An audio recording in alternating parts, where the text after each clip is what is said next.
വയനാടിനെ നടുക്കിയ മുണ്ടക്കൈ ചൂരൽമല ഉരുൾപൊട്ടലില് 109 പേരുടെ മരണം സ്ഥിരീകരിച്ചു. വൈകുന്നേരം 5 മണിവരെയുള്ള കണക്കാണിത്.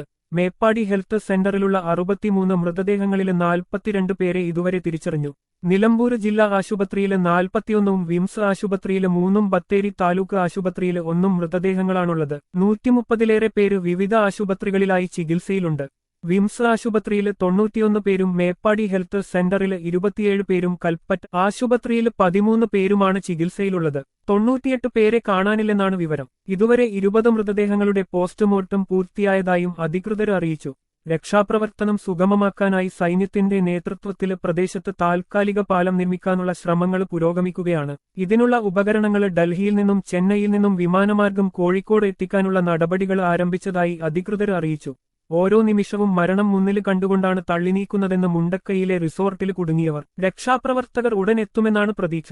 കൂട്ടത്തിലുള്ള പലർക്കും ഗുരുതരമായി പരിക്കേറ്റിട്ടുണ്ട്. അവരെ ഉടൻ ആശുപത്രിയിൽ എത്തിക്കേണ്ടതുണ്ടെന്നും റിസോർട്ടിൽ കുടുങ്ങിയ അസ്വാൻ ഒരു മാധ്യമത്തോട് പറഞ്ഞു. ഇയാൾ ഉൾപ്പെടെ 150ലധികം പേരാണ് മുണ്ടക്കൈയിലെ ട്രീവാലി റിസോർട്ടിൽ കുടുങ്ങിക്കിടക്കുന്നത്.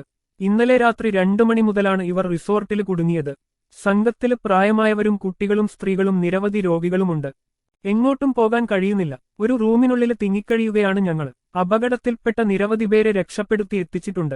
വളരെ ഗുരുതരമായി പരിക്കേറ്റവരുടെ മുറിവ് ക്ലീൻ ചെയ്യാൻ മാത്രമേ ഇപ്പോൾ ഞങ്ങളെക്കൊണ്ട് സാധിക്കൂ. അവരെ ഉടൻ ആശുപത്രിയിൽ എത്തിക്കാൻ സാധിച്ചില്ലെങ്കിൽ കുറെ മരണങ്ങൾ കാണേണ്ടിവരും.